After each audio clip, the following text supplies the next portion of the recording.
overjoyed on the occasion. The younger girls formed hopes of "coming out" a year or two sooner than they might otherwise have done, and the boys were relieved from their apprehension of Charlotte's dying an old maid. Charlotte herself was tolerably composed. She had gained her point, and had time to consider of it. Her reflections were in general satisfactory. Mr Collins, to be sure, was neither sensible nor agreeable. His society was irksome, and his attachment to her must be imaginary. But still he would be her husband. Without thinking highly either of men or matrimony, marriage had always been her object. It was the only provision for well-educated young women of small fortune, and, however uncertain of giving happiness, must be their pleasantest preservative from want. This preservative she had now obtained, and at the age of 27, without having ever been handsome, she felt all the good luck of it. The least agreeable circumstance in the business was the surprise it must occasion to Elizabeth Bennet, whose friendship she valued beyond that of any other person. Elizabeth would wonder, and probably would blame her, and though her resolution was not to be shaken, her feelings must be hurt by such a disapprobation. She resolved to give her the information herself, and therefore charged Mr Collins, when he returned to Longbourn to dinner, to drop no hint of what had passed before any of the family. A promise of secrecy was of course very dutifully given, but it could not be kept without difficulty, for the curiosity excited by his long absence burst forth in such very direct questions on his return as required some ingenuity to evade, and he was at the same time exercising great self-denial, for he was longing to publish his prosperous love. As he was to begin his journey too early on the morrow to see any of the family, the ceremony of leave-taking was performed when the ladies moved for the night, and Mrs Bennet, with great politeness and cordiality, said how happy they should be to see him at Longbourn again, whenever his engagements might allow him to visit them.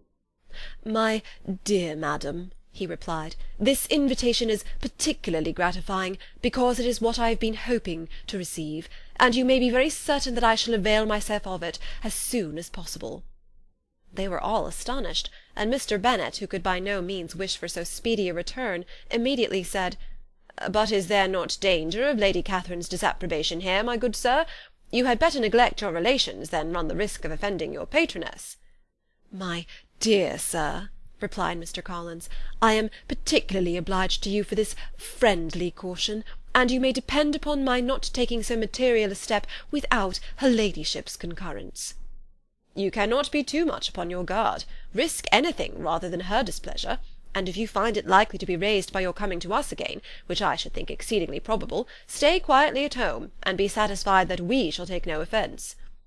"Believe me, my dear sir, my gratitude is warmly excited by such affectionate attention, and depend upon it, you will speedily receive from me a letter of thanks for this, and for every other mark of your regard during my stay in Hertfordshire.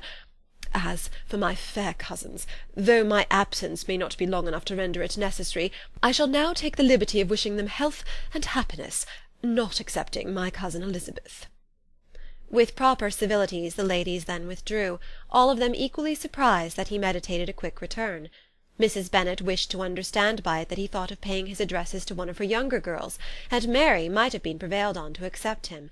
She rated his abilities much higher than any of the others. There was a solidity in his reflections which often struck her, and though by no means as clever as herself, she thought that if encouraged to read and improve himself by such an example as hers, he might become a very agreeable companion.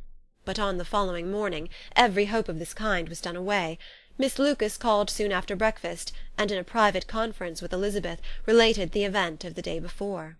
The possibility of Mr Collins fancying himself in love with her friend had once occurred to Elizabeth within the last day or two, but that Charlotte could encourage him seemed almost as far from possibility as she could encourage him herself, and her astonishment was consequently so great as to overcome at the first the bounds of decorum, and she could not help crying out, "Engaged to Mr Collins! My dear Charlotte! Impossible!" The steady countenance which Miss Lucas had commanded in telling her story gave way to a momentary confusion here on receiving so direct a reproach, though as it was no more than she expected, she soon regained her composure, and calmly replied, "Why should you be surprised, my dear Eliza? Do you think it incredible that Mr Collins should be able to procure any woman's good opinion, because he was not so happy as to succeed with you?"